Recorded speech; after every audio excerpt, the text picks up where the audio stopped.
La vie de tech, c'est simple. C'est eux et leur ordi. Tout est prévisible, sous contrôle. Non, ça, c'est ce qu'ils voudraient qu'on croie. Parce que la réalité, personne n'ose nous la raconter. Enfin, jusqu'à aujourd'hui. Dans Tronche de Tech, on va leur tirer les vers du nez. On va leur faire raconter leurs meilleures anecdotes. Les nuits où tout part en sucette et les bugs que personne ne comprend. Et puis, s'ils sont sympas, on les laissera peut-être se vanter de quelques réussites. Je m'appelle Mathieu Sanchez, je suis le CTO d'Akazi et je vous souhaite une excellente écoute. Salut Anthony, comment tu vas ? Salut Mathieu, ouais ça va super et toi ? Eh ben écoute, trop bien, en pleine forme. Écoute, je suis trop content de t'avoir aujourd'hui là parce que du coup, on n'a jamais eu quelqu'un avec ton métier sur Tronche de Tech. Donc et puis en plus je trouve que ton métier est très cool, donc on va en parler longuement. Carrément. Et du coup, pour commencer, est-ce que tu peux te présenter en 3 phrases ?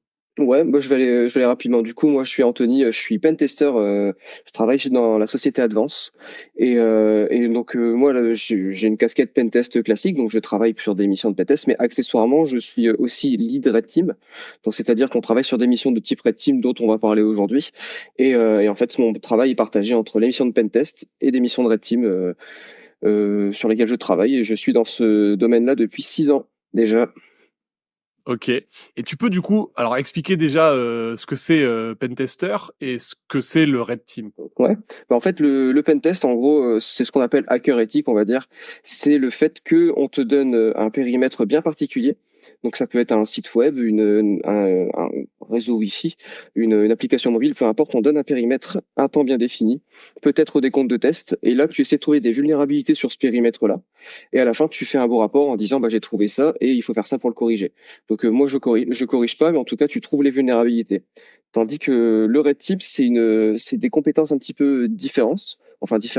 En gros, c'est bien plus global. Tu as par exemple une entreprise et l'entreprise va te dire, moi mon risque c'est ça. Par exemple, c'est d'aller dans la salle serveur ou c'est de détourner de l'argent, par exemple.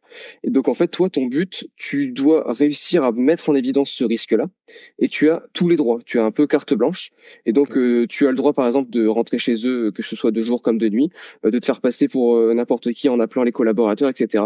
Donc tu utilises tes compétences de hacker habituelles, sauf que tu peux utiliser des petits tips annexes et des compétences annexes pour arriver à mettre en évidence ce risque-là.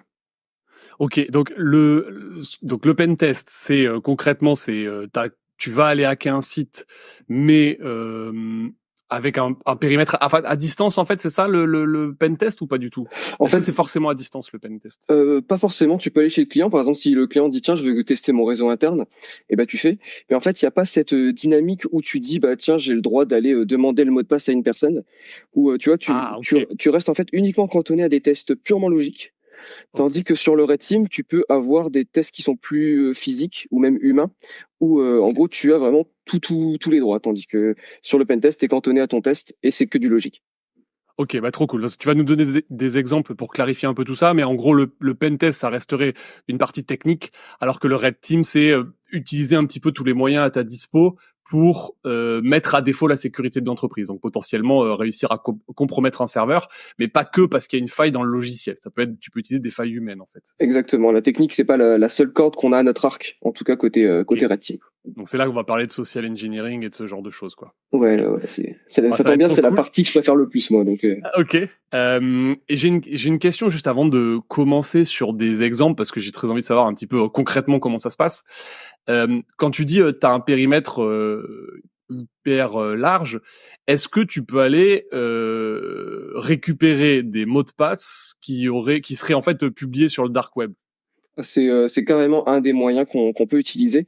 En fait, aujourd'hui, tu as des bases de données qui fuitent tous les jours, etc. Et il y a des applications qui les répertorient. Et donc, c'est vraiment un vrai point d'entrée de dire, tiens, j'ai récupéré le mot de passe de telle personne, elle le réutilise pour se connecter à son entreprise, à sa boîte mail, au VPN. Et en fait, là, oui, c'est vraiment une des choses qu'on fait dans la phase qu'on appelle OSINT, donc qui est la recherche à source ouverte, donc la recherche sur Internet d'informations. Ok, d'accord. Donc en fait, même si ce truc-là, ça fait partie du périmètre qu'une entreprise devrait surveiller, c'est-à-dire mes mots de passe sont leakés, il faut que j'ai une politique, que les gens changent de mot de passe, réutilisent pas les mêmes mots de passe, etc. Donc t'as le droit de faire ça. Exactement, Okay. Ouais, c'est ça.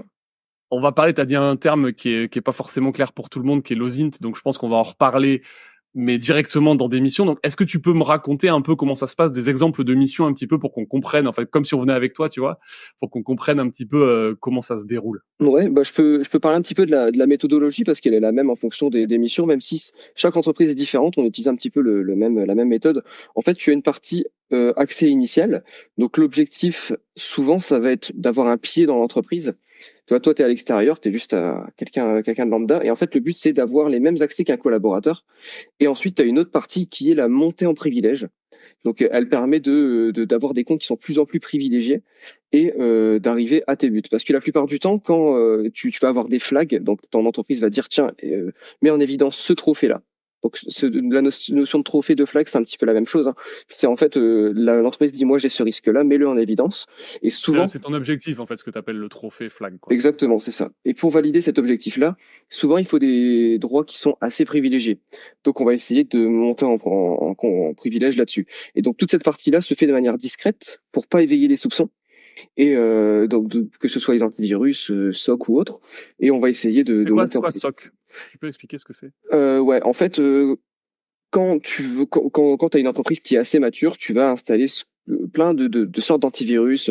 Nous, on appelle Ok. ça des EDR ou autres, ou des sondes. En fait, c'est toutes ces équipements-là, ils vont agréger de l'information en disant, bah Ok. tiens, il y a peut-être une adresse IP qui fait des trucs bizarres, ou celle-ci, elle s'est connectée à 3 heures du matin.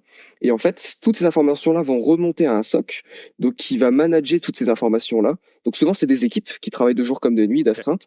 Et en fait, cette information-là va popper. Et eux, ils vont dire, bah tiens, c'est quand même bizarre, donc on va le remonter au client. Et le client, par exemple, soit il est appelé, soit il a un mail ou autre. Et en fait, le SOC, c'est, on va dire, la partie Blue Team, donc c'est celle qui défend l'entreprise.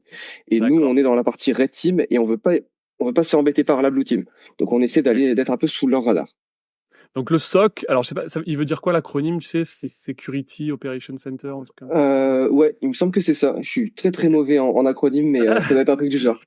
Mais concrètement, ça veut dire que potentiellement, si c'est ce qu'on voit dans les films, c'est des gens dans une salle avec des ordis, des écrans de surveillance, potentiellement des caméras pour surveiller la partie physique, et en plus toute la partie logicielle où ils regardent des intrusions dans des systèmes, ce que tu disais, des détections d'adresses IP inconnues, des comportements pas prévus. Donc en fait, ils ont des logiciels pour les aider à détecter des anomalies. Ouais. Eux, ils se focusent vraiment sur la partie vérification logique. Donc, tu sais, ils ont pas, par exemple, les D'accord. caméras, ils touchent pas. Mais par contre, effectivement, ils ont les genres de caméras surveillance sur le réseau. Et eux, ils analysent ça en temps réel, tout le temps. Donc c'est différent de la partie surveillance physique. En fait, c'est autre chose, ça, le SOC. Exactement, ouais. Une partie physique, souvent, c'est soit une entreprise privée, soit c'est l'entreprise qui a ces gars qui sont sur place et qui gèrent différemment. C'est pour ça que c'est intéressant parce que tu Ah interagis ouais. avec deux personnes différentes, quoi. Donc, Ok, trop bien. Eh ben vas-y, dis-nous un exemple concret là de comment ça se passe, comment t'es mandaté, pourquoi en fait, et comment tu te prépares à tout ça. ouais, bah en fait, des fois, tu as des entreprises qui ont fait plein de tests d'intrusion, qui se sont dit, bah tiens, moi j'ai envie d'un truc nouveau. Et en fait, le truc nouveau, souvent, bah c'est un peu plus le red team dans le sens où c'est des missions qui d'un côté qui sont assez d'actualité. Je pense notamment, il y avait Uber qui s'était fait pirater il y a pas si longtemps que ça parce qu'il y a un gars qui a réussi Ouais. juste à appeler au téléphone. Et donc en fait, il y a des entreprises qui se disent, bah ouais, moi tous mes systèmes ils sont assez ouverts. Par contre, je sais pas comment est-ce qu'on pourrait réagir face à ça. Ou alors je sais Ok. pas si par exemple s'il y a quelqu'un qui rentre dans mon entreprise, bah si on est hyper sécure de l'extérieur, mais il peut peut-être rentrer n'importe où chez moi. Ouais. Donc en fait Ouais. c'est un truc que moi je veux vérifier. Et nous du coup ils viennent nous voir et on essaie de comprendre vraiment c'est quoi leur risque pour trouver leur flag. Et une fois que tu as leur flag, eh ben tu utilises un peu les compétences que tu as pour aller les valider. Et donc encore une fois, tu sais, tu es à la partie initial access et monter en privilège, c'est ça pour valider tes flags. Et donc après j'ai plein d'exemples en tête si tu veux que je switch sur Ouais, des ouais, exemples. vas-y, ouais, ouais, Ouais. lance-moi sur une mission là, ouais. Ouais, bah par exemple, on avait une industrie qui avait des automates hypersensibles. Et ces automates-là, en fait, cette industrie-là avait dit si l'automate tombe, ça nous fait perdre franchement des centaines de milliers d'euros, mais par heure. C'est assez hard, enfin une sorte de manque à gagner. Et donc Ok. eux, ils veulent savoir si n'importe qui peut arriver et interagir avec cet équipement-là et faire un petit peu n'importe quoi. Donc bah là, Donc concrètement, ça veut dire arrêter l'équipement. C'est ça leur problème. Ils ouais, veulent pas que l'équipement soit arrêté par un hacker, en gros. exactement, c'est ça. Quelqu'un qui serait malveillant. Et en gros, nous, eh ben, pour accéder à cet équipement-là, comme c'est de l'industrie, c'est pas exposé sur Internet. Donc on peut pas dire, tiens, je vais essayer de pirater tel truc pour rebondir. Donc là, ça se complique un peu. Donc on a fait un petit peu de recherche de Zint et Ok. on a regardé un Tu petit peux peu. rentrer dans l'OSINT, ce que tu fais exactement dans l'OSINT, du coup. Ouais, bah du coup, dans un premier temps, je regarde où est placée l'entreprise et je regarde un petit peu s'il y a des points d'entrée assez faciles. Par exemple, là, elle avait une entrée avec un poste de surveillance et tout autour, c'était que des barbelés. Donc là, Donc là, tu regardes sur Google Earth, Google Maps, tout ça. Google Earth, Google Maps, tu peux regarder avec les années d'avant, les années d'après, etc. Et Ok. ensuite, ce qui est intéressant parfois sur Google Maps, c'est que tu peux, ça m'est déjà arrivé chez un autre client, mais tu peux parfois visiter purement les locaux. Tu sais, en gros, ils sont À venus l'intérieur? à Ah ouais? l'intérieur. Et ça, c'était fou. Ok. Ça m'est arrivé qu'une fois. Mais Mais ça, du coup, par contre, attends, ça, c'est déjà pas une breach, mais c'est déjà un problème de sécurité de fou. C'est-à-dire que ton entreprise, qu'on voit à l'intérieur des locaux, ça devrait pas être sur Google, ça, non? Ils le font enlever ou comment ça se bah, fait? en fait, c'était une infrastructure publique. Donc eux, Ouais. ça leur servait, c'était pas l'industrie dont je te parle. Donc, Ok. mais effectivement, en gros, c'est presque une breach pour un hacker parce que là, tu sais où se trouve la salle des serveurs. Ouais. T'es même pas dans les locaux. Donc là, t'arrives juste à Ouais. faire un quick win tout droit, quoi. Ouais, tu peux vachement plus te préparer pour faire comme si tu connaissais l'endroit, Bah ouais, et complètement, puis, ouais. ouais. C'est ça, t'as toutes les informations. Donc une fois que tu fais ton usine, moi j'avais fait de l'usine et j'essaie de récupérer des plans sur Internet, des choses comme ça, des plans de l'usine. Là, j'en avais pas trouvé. Et donc en fait, une fois que t'as des points d'entrée physiques, tu te dis, ben là par exemple, c'était unique, il y avait une petite forêt. Et quand j'ai dit, bah tiens, on va passer par la forêt dans un premier temps pour voir ce Ok. qu'on peut faire. Si ça va pas, il nous faut un scénario où on rentre par l'entrée principale et parce qu'il y a pas d'autres Parce que quand tu dis je passe par la forêt, c'est-à-dire qu'en fait concrètement ça veut dire que tu comptais arriver par la forêt qui était derrière, passer par-dessus le grillage et rentrer comme ça? Ouais, dans les usines, en fait, tu sais, t'as des grillages un petit peu partout. Et en fait, moi, je voulais passer par la forêt et longer le grillage. Souvent, tu vas tomber sur un portail qui est fermé avec un cadenas. C'est tout le temps ce que je vois. Ou alors, toujours des entrées de collaborateurs qui sont annexes. Donc, tu sais, t'as pas que l'entrée principale, comme c'est des grands sites. Et là, bah, forcément, il y a moins de visibilité. Tu passes pas par l'entrée avec un garde. Donc, je me suis dit, on va passer par là. Et voilà. Donc, Mais moi, alors attends, juste, ouais. je continue sur l'histoire. Du coup, tu dis si t'es sur une entrée annexe, qui du coup, en fait, c'est une espèce de sortie de secours ou un truc particulier, fermée par un cadenas, ça veut dire que toi, tu crochettes le cadenas? Bah, si c'est une entrée annexe qui est protégée par un cadenas, ouais, moi j'ai mon kit de crochetage sur moi. En fait, je viens avec mon sac à dos et je fais croire que j'ai un PC dedans, mais j'ai vraiment mon arsenal de crochetage parce que moi T'as quoi dedans? Tu peux me dire un j'adore petit ça. peu? Moi, bah, j'ai mon kit de crochetage classique. Au final, on s'en sert beaucoup moins que ce qu'on le pense. On pense souvent à ouverture égale crochetage, mais en fait pas du tout. J'ai ce qu'on appelle des lames. En fait, c'est des crochets qui sont très plats. Et en fait, quand tu as une porte, donc tu sais, quand tu prends ta porte de tous les jours, tu as le demi-tour. Donc quand tu appuies sur ta poignée, tu as cette petite partie sur ressort qui rentre et qui sort.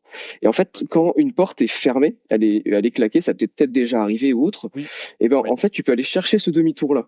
Donc tu as plusieurs moyens d'aller chercher ce demi-tour. Soit tu prends ta lame et tu vas le chercher, tu le fais rentrer, ou soit tu prends une radio et tu le C'est fais le rentrer. fameux truc que font les serruriers avec la radio, c'est ça? C'est ça, ouais. Et donc, notamment par exemple, moi, je pense dans les usines, souvent ils ont des push bars. Donc, c'est les barres anti-panique. Tu vois, ils sont Je obligés que vois, ouais. pour pouvoir sortir dans la précipitation, tu pousses la porte. Et en fait, la plupart du temps, ces portes-là, elles sont protégées que par le demi-tour.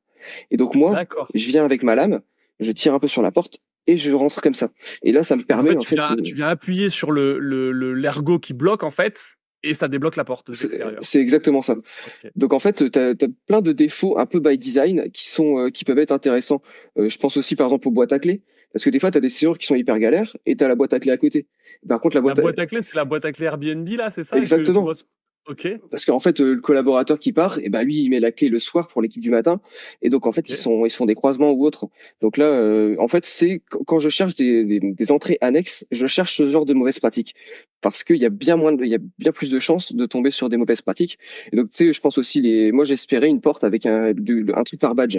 En fait, quand c'est par badge, D'accord. t'as une petite gâchette électrique, et en fait la porte quand elle est claquée, elle est verrouillée. Et en gros, quand tu passes ton badge, la petite gâchette électrique, elle permet d'ouvrir la porte. Mais par contre, D'accord. si c'est le demi-tour qui est enclenché dans la gâchette, bah, tu peux appuyer sur le demi-tour, le faire rentrer. et ouvrir la porte. Et donc moi, c'est souvent un petit peu ce que j'espère quand j'arrive dans des entrées, on va dire, annexes. D'accord, donc là, ce que tu m'expliques, c'est qu'en fait, même quand il y a une entrée par badge, finalement, tu as le même défaut que les portes poussent avec la barre à pousser quasiment, c'est à peu près le même défaut, c'est ça? Ouais, ouais, c'est ça. Ouais, donc en fait, toi, tu essayes même pas de copier le badge ou de hacker, entre guillemets, la sécurité informatique, c'est encore un défaut physique qui va te permettre de rentrer dans ces cas-là. C'est ça, ouais. Quand je pars en intrusion physique, j'ai toujours un arsenal pour ouvrir plein de trucs. La plupart du temps, les outils que j'utilise, c'est ces outils qui sont très très simples, Les quoi. plus fréquents, ouais, ok, d'accord, ok. Ouais. Et donc voilà, je sais plus où est-ce que j'en étais Ouais, juste tu avant. disais donc tu disais tu voulais passer par la forêt, trouver une entrée sur le côté que t'as pas trouvé finalement, une entrée annexe, et du coup tu voulais passer par l'entrée principale. Ouais, c'est ça. Donc du coup, moi, ben, c'était ça pendant ma phase d'OSINT.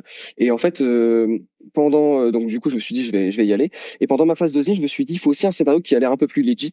Et donc j'ai fait un petit peu de la recherche sur l'usine et sur les personnes, comment elles étaient habillées là-bas. Parce que quand forcément, ils vont avoir des vêtements de travail et les vêtements de travail, ça se vend partout. Donc là, ça va commencer à m'intéresser. Et donc en gros, je Ok. regarde un petit peu sur Internet et je me dis, bon, bah, je vais pas réussir à trouver une combinaison complète. Mais par contre, eux, comment dire, il y a des visiteurs qui peuvent aller dans l'usine. Et ces visiteurs-là, ils ont un gilet orange et un casque bleu. Alors c'est très Ok. précis, alors, mais du coup c'est une information qui est hyper intéressante. Et en plus ils ont des badges. Et moi j'ai réussi à récupérer les badges. On les récupère franchement quand tu fais un petit peu attention, mais quand tu vas sur LinkedIn ou autre, t'as Ouais. toujours les gens ils mettent leur badge. Et ce qui est trop bien, c'est que nous on a une imprimante à badge. Donc moi je vois à quoi ça ressemble, je copie, Ok. j'achète le tour de cou de la même forme. Et là bah, je suis déguisé parfaitement. Ok. Et Et en plus t'es un visiteur, donc c'est normal qu'on te connaisse pas. ouais, exactement. Donc voilà, moi j'avais ces deux scénarios-là, l'entrée annexe et l'entrée sur place. Et une fois l'entrée Mais sur place, il faut ruser pour essayer de trouver ce que tu cherches. Je savais pas où était l'automate. ok, Et donc voilà. d'accord. Et Donc là donc du coup donc là du coup c'est quel scénario t'as fait finalement? eh ben, j'ai commencé par la forêt parce que je me Ouais. suis dit que j'allais faire le scénario où on me voit pas. Parce que l'autre, moi, tu as un gilet orange, là, tout le monde te regarde.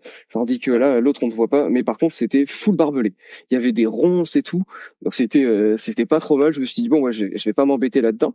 Parce que en intrusion physique, ce qui est important aussi, c'est que tu fais du physique, mais tu dois surtout pas te blesser parce que enfin, t'as pas envie de ça. Et si tu as un portail de 4 mètres et que tu dis, tiens, je peux le faire, bah, ça reste quand même une mauvaise idée. Il y a peut-être moyen de faire Ouais. plus intelligemment ailleurs. J'ai entendu des histoires de pentesters qui se blessent, genre qui se cassent la cheville en pleine, tu vois, enfin, c'est une galère, quoi, tu vois. Donc j'imagine que c'est rarement réussi ce genre d'intrusion. Ouais. Ouais, c'est ça en fait, tu veux vraiment minimiser le risque et en fait le plus dur dans l'intrusion physique, c'est pas forcément de rentrer, c'est de pouvoir faire tes méfaits et de ressortir. Parce que Ok. forcément sur place, tu vas éveiller des soupçons ou il va y avoir des caméras et pour ressortir, ça peut être un peu plus difficile. Donc voilà, là on s'est dirigé en voiture direction l'entrée principale, il y avait un poste de sécurité et là du coup, j'avais pris un petit calepin et j'avais mis des plans mais vraiment d'un truc qui avait pas de sens, tu vois. Mais vraiment pour faire croire que je savais ce que je faisais. J'avais mon gilet, mon badge et mon casque. Et là, j'étais avec un collègue. À deux, c'est toujours mieux. Parce que quand t'es seul, on va te dire qu'est-ce que tu fais. À deux, tu déblatères des choses. Et les gens ils vont dire, ah ouais, mais ouais, ils parlent, je vais pas les interrompre. Donc ça, c'est déjà Ah ouais, mon petit tip, c'est ok. d'y aller à deux déjà. Le 2 donne plus de crédibilité que tout seul. En fait, t'es moins louche à deux. Ouais, c'est ça. Et quand je t'explique un petit peu ce que je dis quand je suis rentré, mais c'était assez drôle. Ouais. Et du coup, là, je pars avec mon collègue et on dit, marche, tu regardes droit devant toi, on est Ouais. naturel, on cherche pas. Et le principal, c'est de pas chercher. Faut pas que tu regardes comme ça. Tu sais pas où tu vas, mais tu dois faire croire que tu sais où tu vas. Et, euh, et donc voilà, on se balade et là, on rentre dans la partie bureau. Donc ça nous intéresse. On voit qu'il y a des prises. Attends, du coup, juste là, il y a une sécurité, il y a quelque chose. Enfin, tu montres juste ton badge, on te laisse passer. Enfin, comment ça se passe? Parce que tu me dis, je suis déjà dans les bureaux là. Alors là, c'était un peu du social engineering. En fait, on a suivi quelqu'un. C'est vraiment du D'accord. classique. Ok. Ça Parce que marche genre, extrêmement souvent.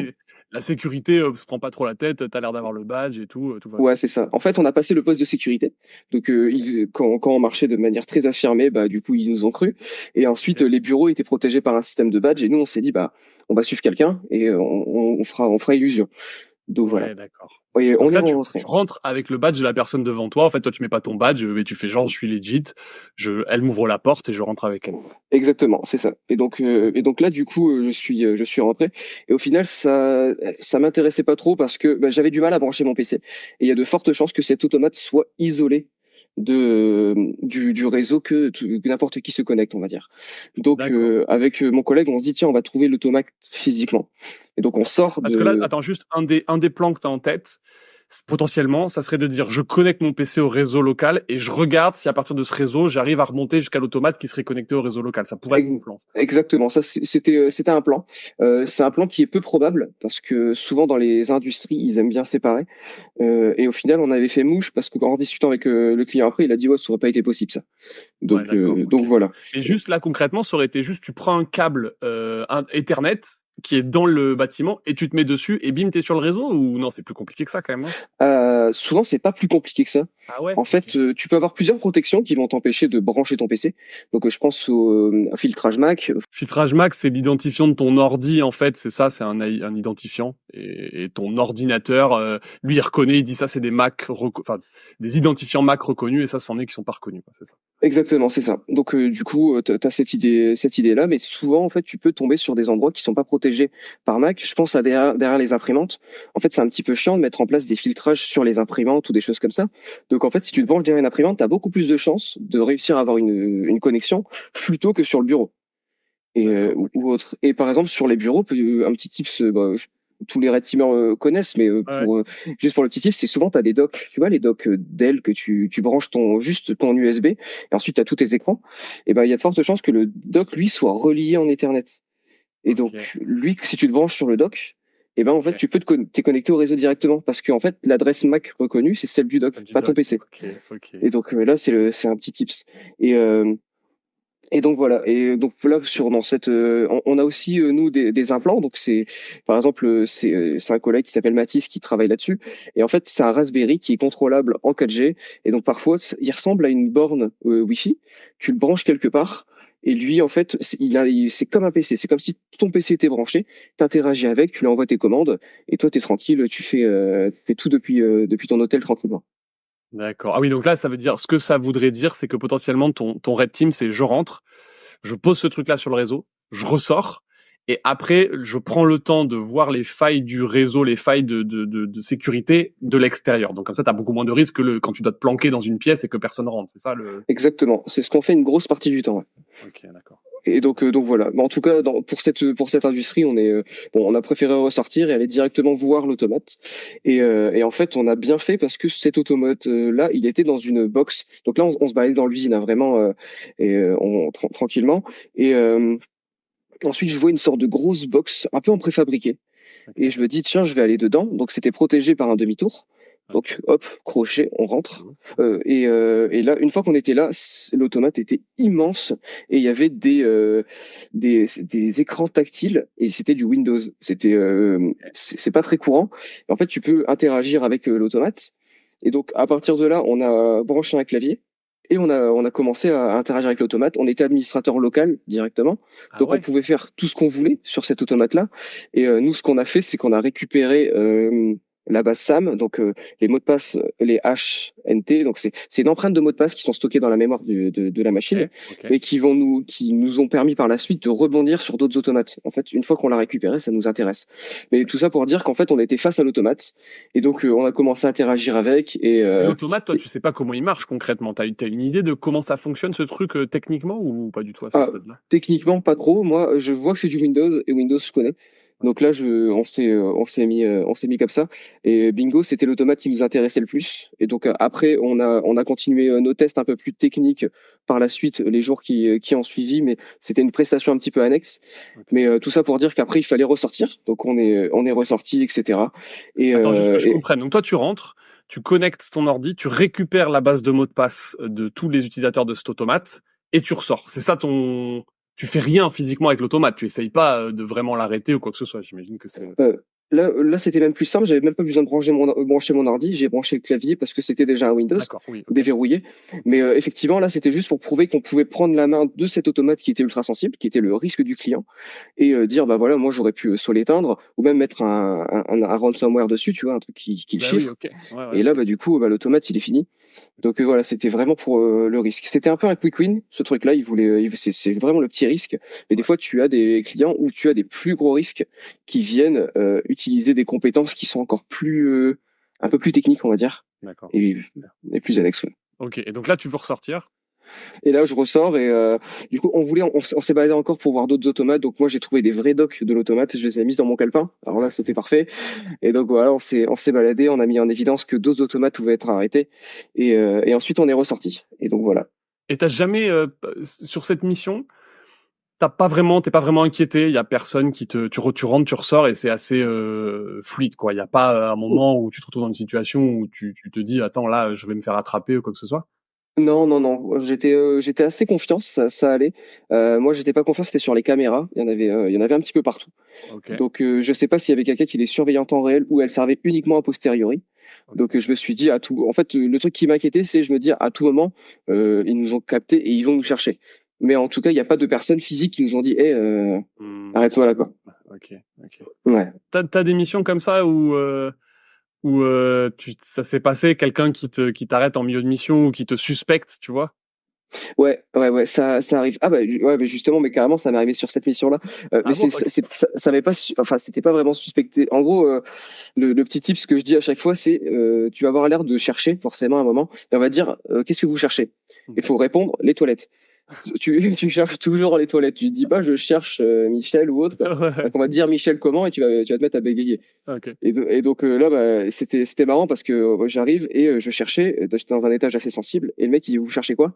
Et je dis les toilettes. Et il avance vers moi d'un pas assez décidé et il me Ouais. dit c'est quoi ça? Et j'étais devant la porte des toilettes, elle était là. J'ai dit là, je vais me prendre vraiment pour un fou. Je me dis ouais, c'est le matin, je suis pas du matin. Ouais, ok. Je lui dis n'importe quoi et c'est passé. C'est ok. Ouais, ouais, ok. Mais ouais, en fait, si en attribution physique, tu peux te retrouver avec des personnes qui vont te poser des questions. Ouais. Et donc, ça peut devenir difficile. Moi, ça m'est arrivé aussi. Je branchais mon implant par terre en dessous d'un bureau. Ouais. Et là, il y avait quelqu'un me prend par l'épaule. Il fait, excusez-moi, vous faites quoi ici? Et donc là, bah, je dis, bah, je viens de la part de un tel. J'avais fait de l'osine, donc j'avais le nom. Et Ok. donc, je lui ai dit, je viens de la part de un tel et je fais des tests sur le réseau. Apparemment, il y a des dysfonctionnements. Et lui, du coup, il dit, ah oui, oui, dans la salle là-bas, je capte pas bien Internet. Je dis, bah ouais, bah, c'est pile pour ça que je suis venu. Excellent. Oui, donc là, quand tu dis j'ai le nom d'un mec en usine, c'est t'avais le nom d'un employé en fait qui était le responsable de, je sais pas, du réseau, un truc comme ça. Donc en fait, le simple fait que t'aies sorti ce nom-là, après la personne, elle dit ok, en fait, elle te croit quoi. À partir de là, t'as gagné la confiance de la personne. Ouais, c'est un peu ça. En fait, tu dis que déjà que t'es prestataire, donc c'est normal qu'elle te connaisse pas physiquement. Ouais. Et en plus, tu connais une personne, et en fait, il y a peu de personnes qui viendraient en disant, ouais, bah, tu sais, je connais, tu vois, t'as pas l'air perdu, tu sais ce que tu dis. Mmh. Et c'est vraiment ce côté-là où tu dois vraiment avoir l'air très confiant. Sûr de C'est toi, ouais.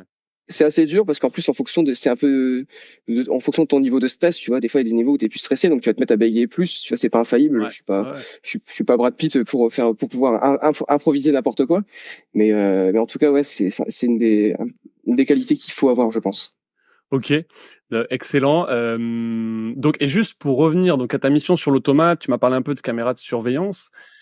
En fait, tu ressors, donc toi, après, tu as les preuves de ce que tu as fait, tu vas raconter ce que tu as fait, tu te dis, voilà, j'ai accédé à l'automate, j'aurais pu faire ci, faire ça, j'ai les documents, machin.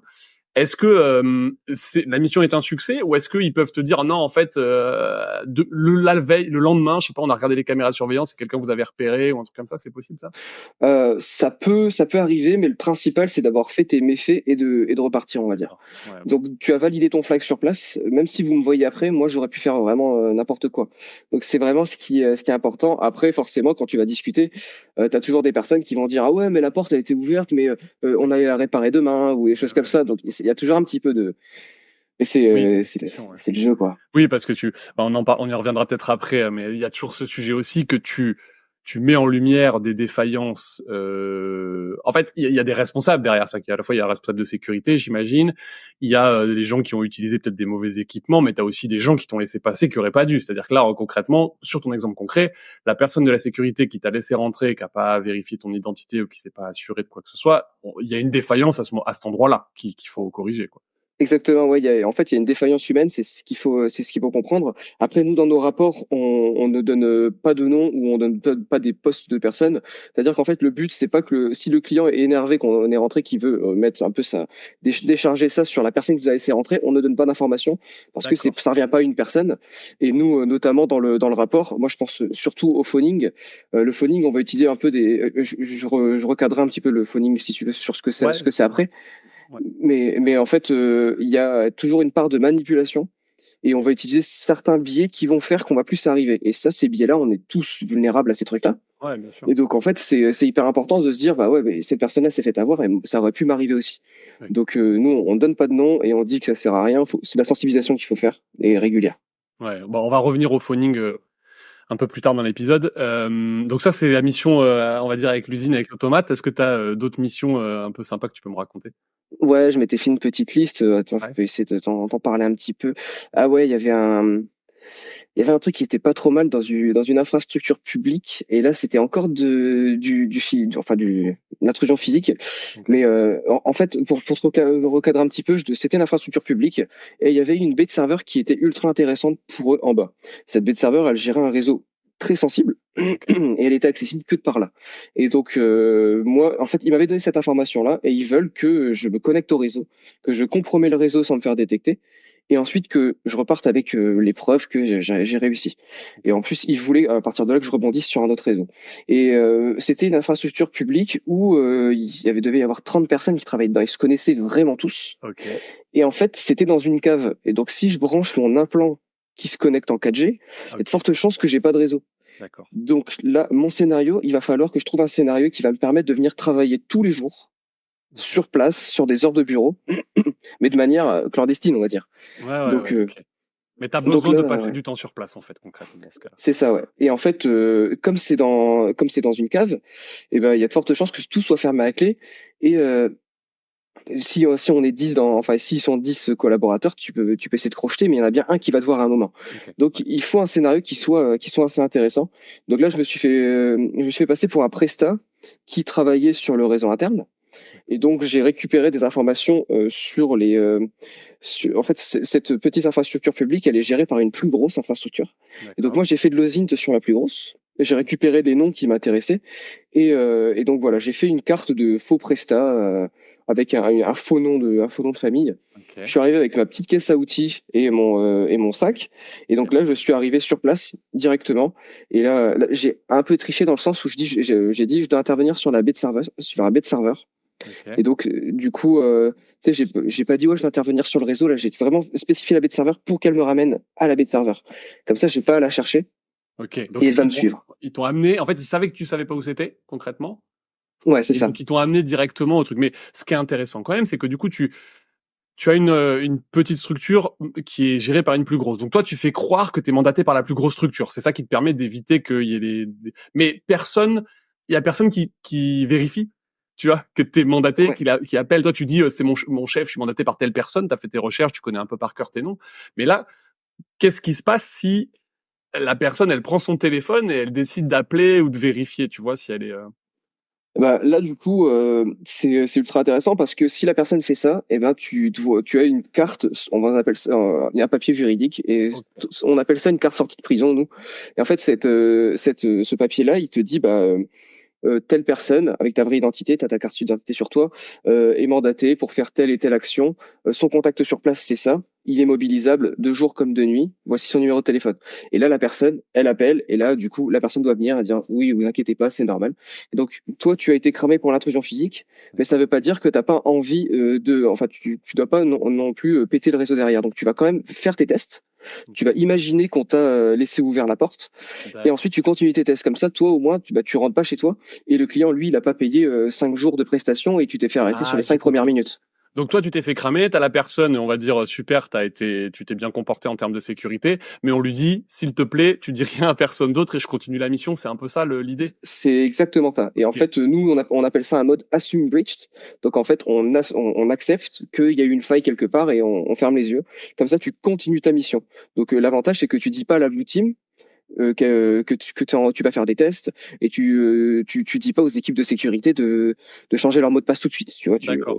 Ouais, ouais. tu laisses le déroulement de la mission. Donc c'est un peu insatisfaisant, mais c'est cool parce que du coup, bah, le client il a pas payé Oui, 40 oui, oui. jours ou 20 jours de prestat et tu t'es arrêté aux 5 Non, minutes. tu continues parce qu'on sait que la sécurité, c'est plusieurs failles en fait qui s'empilent. Donc là, il y en a une que t'as pas réussi à passer, tant mieux, c'est bien pour eux, mais autant renforcer le reste de la sécurité parce que cette personne-là sera peut-être pas là le jour où ça sera quelqu'un de mal intentionné qui viendra. C'est ça, ouais. En fait, dans ton chaînage, tu vois, tu retires juste un maillon, mais on Ok. considère que ce maillon était là. Et Ok. bon, là, du coup, dans cette infrastructure big, je suis arrivé. Bonjour, badge au cou. Ouais. J'étais habillé avec un peu un bleu de travail, etc. Et je dis, bah voilà, je dois intervenir sur la 7B de serveur. Et la dame me dit, ah bah, j'ai appelé ma directrice. Bon, je vois, elle va me chambouler. On est lundi matin. Je suis vraiment pas prêt à ça. Et elle m'a dit, bonjour monsieur, suivez-moi. J'ai pas eu de questions. Donc là, c'était trop bien. Et donc, elle me ramène Attends, jusqu'à mais la elle baie de a pas serveur. appelé sa directrice ou non, elle t'a amené voir Ah, sa directrice. c'est la directrice qui est juste venue me voir Ah oui, et elle m'a d'accord. pas posé de questions. En fait, quand j'avais entendu, elle a dit c'est le monsieur pour le réseau informatique et c'est tout. Et donc en fait, moi je suis, elle arrive avec les clés, elle m'a ramené jusqu'à la baie de serveur, donc elle a ouvert tout. J'étais dedans. Elle m'a dit au fait vous faites quoi en fait ici exactement? Et, et là, moi, j'étais vraiment pas prêt. J'étais un peu décontenancé, mais du coup, je lui ai dit, bah, je viens mettre à jour, connecter sur le réseau pour pouvoir mettre à jour, etc., les différents serveurs, parce que on sait que dans le contexte actuel, j'avais vu, enfin, j'avais un contexte un peu particulier avec cette infrastructure publique, et Ok. donc voilà, j'ai joué là-dessus. Et donc la personne m'a dit, ouais, il y a pas de problème. Et au fur et à mesure, du coup, il me fallait un scénario, donc je lui ai dit, bah, je viens pour la journée. Donc là, c'est un peu facile à accepter. En gros, j'avais pour but de faire des demandes grandissantes Ok. pour pouvoir pour qu'elle ne puisse plus reculer. Si je lui dis, bah, je vais rester 5 jours, il y a de fortes chances qu'elle me dise, c'est bizarre quand même, il y a un gars qui va Ouais. rester 5 jours en bas, je vais quand même demander à quelqu'un. Là, je lui dis, je n'ai pour la journée. Et tous les jours, j'allais la voir en disant, là, j'ai eu un problème, Ok. je vais revenir demain. Et voilà.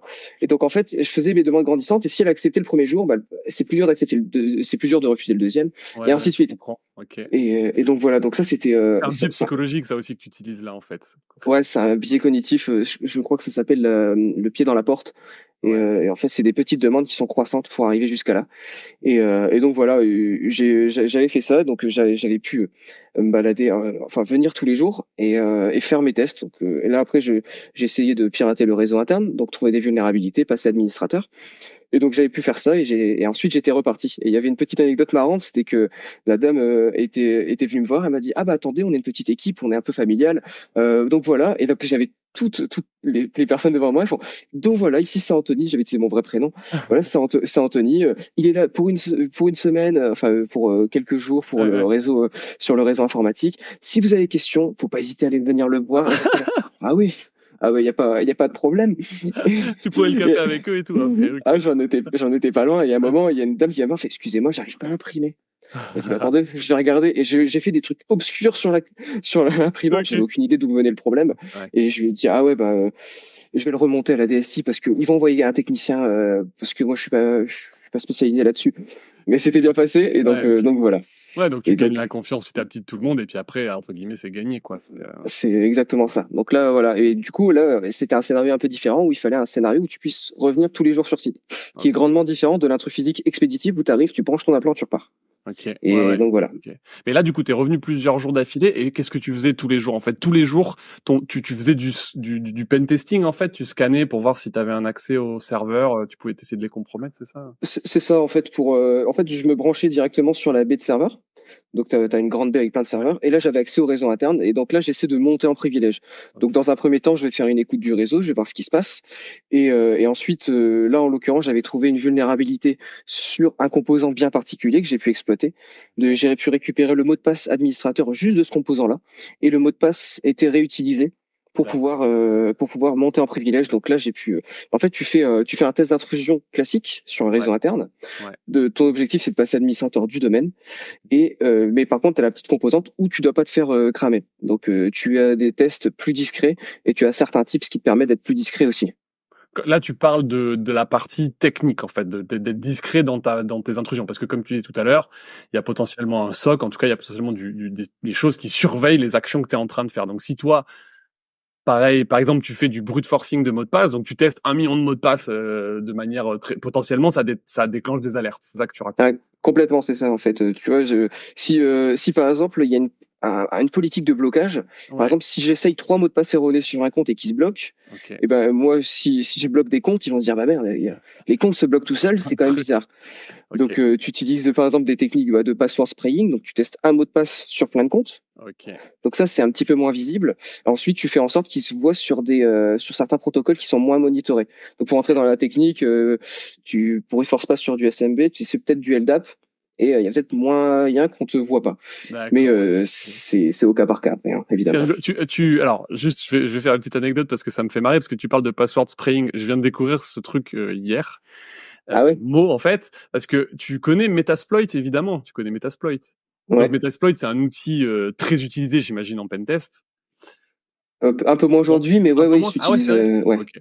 Bon, en tout cas, c'est un truc assez connu. Et en fait, j'ai découvert qu'il était codé en Ruby. Et moi, je fais du Ruby, donc j'ai regardé. Et en fait, j'ai fait une pull request hier sur Metasploit pour fixer un bug lié au password spraying, en fait. Excellent, ça. Ouais, donc c'est trop marrant. Enfin bref, on verra ce que ça donne, mais je serais assez content d'avoir fait ma petite contribution au monde du hack. Bah ouais, carrément. C'est vrai que Metasploit, c'est un petit peu le pilier un petit peu du pentest initialement. Aujourd'hui, on utilise des outils qui nous facilitent un peu plus la tâche. Je pense notamment à NetExec, anciennement CrackMapExec. C'est ce qu'on utilise grandement en test intrusion interne, en tout cas pour faire la partie connexion, etc. Password spraying ou autre. Après, voilà, on pourra parler outils si tu veux, mais ouais, excellent. Voilà. Non, mais ça m'intéressera de voir parce que tout à l'heure tu me disais justement, à propos des outils, tu me parlais de ce que tu avais dans ton sac à dos. Mais est-ce que dans ton sac t'as des trucs physiques pour ouvrir des portes? T'as ton ordi quand même, j'imagine, parce que en tout gros il faut que tu te connectes à un moment et t'as une distribution spécifique de Linux, j'imagine. Enfin, t'as des outils spécifiques pour faire du pentest. T'as d'autres choses qui sont pas ton ordi et pas des choses pour ouvrir des portes? Ouais, on a d'autres choses qui permettent de faire des attaques qui sont bien particulières. Donc, on est toujours dans l'ouverture de porte, mais c'est par exemple, j'ai le Flipper Zero qui est assez connu, qui permet de faire par exemple de la copie de badge. Donc moi, ça m'intéresse, enfin surtout pour faire de la copie de badge. Et j'ai aussi mon Caméléon Ultra. Donc ça permet de faire aussi de la copie de badge, mais c'est très petit. Et c'est très très efficace. Donc par exemple, si tu trouves un badge sur un bureau qui est pas là temporairement, au lieu de le voler, tu le copies vite fait, et là c'est open bar. Donc j'ai ces outils-là. Plus rarement, on a le HackRF. Donc le HackRF, c'est un petit boîtier qui permet en gros d'interagir avec les ondes, en gros de manière générale.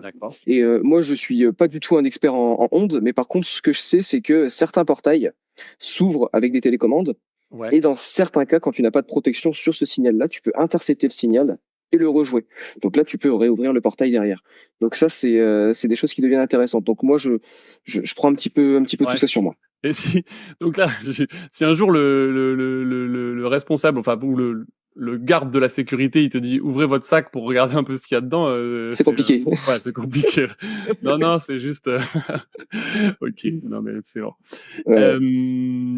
Attends, je voulais te poser une question. Alors du coup aussi, une question que je me posais, c'est-à-dire que donc toi, t'es pentester, red teamer, donc tu utilises plein d'outils et tout. Est-ce que tu codes un peu aussi? Tu développes des trucs, ou ça fait pas du tout partie de ton métier? Non, ça fait pas trop partie. En fait, on développe oui et non, dans le sens où, par exemple, quand je te parlais de l'implant tout à l'heure, tu sais, on a un Raspberry contrôlé en 4G avec un tunnel VPN, etc. Ça se développe en interne. Donc en interne, on fait quand même de la R&D. Moi, c'est pas trop mon dada, à vrai dire, parce que je fais d'autres choses. Mais par contre, j'ai notamment un collègue aussi qui travaille, enfin 2 collègues qui travaillent sur des packers. Donc des packers, ça permet quand par exemple, tu vois, je veux exécuter un fichier malveillant sur ton PC, ton antivirus va le capter. Et en fait, ces collègues-là, eux travaillent sur des moyens de rendre ces fichiers-là indétectables. Et donc en fait, ça c'est vraiment un travail. On s'en rend pas compte, mais c'est un travail de fou. C'est hyper difficile à faire. Et donc en fait, par exemple, quand on sait qu'on va avoir un test d'intrusion et qu'il y a un SOC ou des choses comme ça, et ben à l'avance, on travaille sur des packers pour avoir nos fichiers exécutables qui vont être intéressants, qui vont être utilisés pendant la mission. D'accord, ok. Donc voilà, en fait, tu as quand même de la R&D en interne qui permet de faire des choses. Ce que ça veut dire, c'est que concrètement, quand tu es sur place, tu as besoin d'aller vite. Donc j'imagine que c'est pas le moment de développer des trucs, mais toi, t'es pas en train de faire des scripts pour lancer, tu vois, par exemple, tu me parlais du brute force, tu vois, le Metasploit ou d'autres outils vont te permettre avec une commande, lancer le brute force. Tu pourrais imaginer de coder un script qui fait du brute force toi-même, parce que bon, c'est pas forcément si compliqué, mais je dirais, tu as dans ton arsenal, tu as à peu près tous les outils qui te permettent de lancer des commandes qui font ce que tu veux. Il n'y a pas des moments où tu as besoin, toi, de faire un petit script spécifique à ton besoin à toi. 99% du temps, tout existe déjà. On suit un petit peu ce qu'on fait en test d'intrusion interne, sauf qu'on est beaucoup plus discret. Donc soit on est très long, parce qu'une mission de Red Team, ça peut durer jusqu'à 6 mois. Ah ouais. Donc c'est super long, tu vois, là où tu as une semaine pour péter un réseau, des fois ça peut durer jusqu'à 6 mois, donc tu es très lent. Et des fois pour certains types d'attaques, tu constates certains défauts, donc là tu vas devoir coder un petit truc. Okay. Mais après, tu vois, c'est la rapidité en Red Team, c'est pas trop le facteur au final. C'est mieux de prendre ton temps et de faire un truc qui ne sera pas détecté plutôt qu'aller très très vite, tu vois bien. Et quand tu dis 6 mois, 6 mois pour une Red Team, c'est pas 6 mois sur place, c'est qu'il y a énormément de préparation dans ce cas-là, c'est ça qui prend le plus de temps? Ouais, c'est ça. En fait, par exemple, tu peux faire ta partie aux int. Après, tu vas faire ta partie intrusion physique, donc tu laisses couler un petit peu. Ou tu peux, par exemple, essayer de les pirater depuis l'extérieur. Si t'as pas réussi, tu vois, et qu'ils t'ont un peu détecté, ils vont avoir un niveau d'alerte. Tu laisses un peu redescendre, tu rentres physiquement. Par exemple, tu vas brancher ton implant. Mais tu vas pas l'exécuter tout. Enfin, tu vas pas le lancer tout de suite. Tu laisses l'implant dormant, tu rentres chez toi, et ensuite tu le réveilles. Et quand tu vas commencer à faire des attaques, tu vas pas tester, par exemple, 1000 comptes d'un coup. Tu vas dire, tiens, c'est peut-être bien de tester ce compte-là cette semaine-là ou autre. Et aussi, tu fais beaucoup d'écoute sur le réseau, donc ton PC il écoute et tu peux récupérer des informations qui sont très intéressantes. C'est plus long, mais du coup, tu te fais moins détecter. Ouais, donc mieux te préparer, vaut mieux être plus patient que. Ok, intéressant. C'est ça. Par exemple, si tu veux exfiltrer 4 gigas de données, si tu exfiltres tout d'un coup, il y a des chances que qu'on te voit. Tandis que si tu extrais tout doucement, tu passes peut-être sous les radars. Ça dépend des entreprises. Tout. Ouais, bien sûr. Ok, hyper intéressant. T'as d'autres missions que tu peux me raconter? Ouais, moi j'aime bien parler de social engineering parce qu'on a parlé quand même de pas mal de physique. Donc mais social engineering, peut-être en quelques mots, peut-être définis-le on a un peu parlé, mais. Ouais, en français c'est ingénierie sociale, c'est le fait d'utiliser la faille humaine pour arriver à tes fins dans le monde du Red Team ou dans le monde de la cybersécurité. Ouais. En fait, c'est un mot compliqué, mais en fait, on en a tous déjà été plus ou moins victimes ou peut-être ciblés au moins. C'est, je pense au mail du phishing. Tu vois, tu reçois un mail, t'as gagné un nouvel iPhone, ou t'es l'héritier d'un richissime émir. Et en fait, là, tu vas peut-être cliquer sur un lien, tu vas rentrer ton mot de passe ou autre. Et en fait, ça c'est du phishing. Ouais. Et ça fait partie du social engineering. Là, on a vu tout à l'heure que dire, moi je connais telle personne et j'ai le droit d'être sur votre site, c'est du social engineering parce que c'est aussi de l'interaction. C'est toute l'interaction humaine. Et dedans, tu as aussi une partie phoning que moi j'aime beaucoup faire. Dans le phoning, c'est essayer d'appeler la personne et de lui faire réaliser des actions qui vont te permettre de réaliser tes flags. Et donc là, c'est quelque chose que j'aime bien faire. Donc là, tu rentres même plus physiquement, tu fais tout depuis l'extérieur. Et c'est quelque chose qui est assez réaliste parce que c'est ce qui est utilisé par certains attaquants pour pouvoir arriver à leur fin. Oui, on pense à l'arnaque du président pour ceux qui connaissent ou autre. C'est quoi l'arnaque du président? C'est te faire passer pour quelqu'un de très haut et d'appeler le comptable ou autre et lui dire tiens j'ai besoin d'un virement tout de suite sur mon compte, c'est très pressé. Et donc ça a marché à certains endroits si t'es assez persuasif. Et donc c'est ce qu'on va utiliser dans certaines attaques. Donc moi je pensais une mission trop cool, c'est qu'en fait le client m'a dit voilà, ça c'est mes flags. Moi l'intrusion physique ça m'intéresse pas. Le client peut dire sur un red team moi mon risque d'intrusion physique c'est pas ce qui m'intéresse. Moi ce qui m'intéresse vraiment c'est de l'extérieur, si je peux me faire taper par des Russes ou autres. Et donc eux ils vont se passer peut-être par l'extérieur. Donc là, nous, dans un premier temps, on a fait des attaques uniquement logiques sur leur réseau et on s'est fait bloquer de partout. C'était une horreur. Donc là, on s'est dit bon on va utiliser. On a capté qu'ils avaient un VPN. Donc une fois que tu te connectes au VPN, t'es connecté au réseau interne. Donc en gros, toi, de l'extérieur avec ton ordi normal sur ton réseau normal, ton adresse IP normale, tu n'as pas accès. Tout est bloqué par le simple fait que tu n'es pas dans ce réseau, donc ce VPN. Si par contre, tu arrives à rentrer dans le VPN, donc tu as un accès login mot de passe au VPN tout d'un coup, là, tu vas probablement avoir plus de droits. c'est ça? Exactement, c'est exactement ça. Et là, même mieux, des fois, tu es complètement sur le réseau. C'est comme si tu étais venu physiquement chez eux. Ah Et oui, donc d'accord. ça c'est ce qu'il nous fallait. Donc en fait, notre flag, le client a dit, moi je veux que vous prouviez que vous pouvez être administrateur du domaine. Donc tu as un domaine et tu veux être administrateur. C'est pas toujours ça les flags, mais lui il était assez sensibilisé. Des fois c'est exfiltrer cette information là ou autre, mais lui il a dit ouais, administrateur du domaine, je sais que vous pouvez tout faire. Ça m'intéresse pas de savoir si vous voulez faire plus. Et OK. donc là c'était donc là, je me suis dit, bon, bah, on se fait bloquer de partout. Ils ont un VPN et il y a de fortes chances qu'il y ait de la double authentification. Donc, c'est le fameux SMS que tu reçois ou autre. Ouais. Et donc là, je me suis dit, bon, bah, ça va être assez compliqué. Mais on va utiliser du social engineering. Donc, j'ai récupéré les numéros de téléphone de personnes qui travaillent chez eux dans des leaks de données. OK. Donc, comme un Sur attaquant le Darknet ferait. ou des trucs comme ça ou même pas? Bah, au final, même pas sur le darknet. Non? OK. Tu peux tomber sur des forums un petit peu discutables, mais Ah oui, il mais y je en a suis un petit bête peu en fait. partout. Ouais. Oui, t'as plein d'outils qui servent pour les commerciaux en fait, où Bah tu ouais. mets tu mets un nom prénom, il te donne le mail et le téléphone. Ouais, ok. Exactement, ouais, comme si tu faisais de la prospection ou autre. Après, Ouais, il y a aussi des dictionnaires qui contiennent des données qui ont leaké, des choses comme ça. Mais bon, j'avais des numéros de téléphone et là, bah, j'ai imaginé un scénario où j'appelle les gens et je me fais passer pour le support. Donc le support, c'est ceux qui vérifient que tout se passe bien, qu'ils aient un environnement pour travailler correct. Et en fait, je me suis dit, bah tiens, le but, ça va être de leur faire peur. En gros, ok. pour pousser une personne à faire des choses, tu as plusieurs biais. Donc, il y a, par exemple, on va dire l'avarice, tu gagnes un cadeau, il faut que tu fasses ça. Mais Ouais, il y a aussi un peu la peur, la pression. Sous pression, tu fais des choses que t'aurais ouais, pas fait habituellement. Et donc voilà, moi j'ai dit que j'allais utiliser ça et j'allais dire que la personne, elle a une connexion sur son compte depuis l'Estonie, pays au hasard, ok. et que ça s'est fait aussi cette nuit. Et donc tu vois, bêtement, je vais dire vous êtes en Estonie, et voilà. Et à partir de là, mon but, ça va être de lui faire enfin récupérer son mot de passe, Ok. mais ils ont un anti-spam. Donc en fait, je vais pas pouvoir envoyer mon mail de phishing en disant veuillez cliquer ici s'il vous plaît. D'accord. Ok. Donc je vais lui dire dans ce scénario, Attends, je juste que je comprenne, toi, ton objectif, c'est que c'est pas qu'elle te donne son mot de passe, c'est qu'elle clique sur un lien corrompu, c'est ça? exactement. En fait, je vais pas lui demander son mot de passe à l'oral parce qu'il y a Ça n'importe éveille qui les soupçons. ça Ouais. éveille beaucoup les soupçons. Ouais. Par contre, par exemple, recevoir un mail en disant bah tiens, je t'ai envoyé un lien pour changer ton mot Ok. de passe, c'est déjà plus subtil. Ok, d'accord. Et par contre, il y a un truc qui va m'embêter, c'est que eux, ils ont un anti-spam. Donc moi, je peux même pas envoyer mon mail qui m'intéresse. Par contre, j'ai leur numéro de téléphone, donc je vais leur dire bon, écoutez, je sais pas si ça vient de votre machine le problème.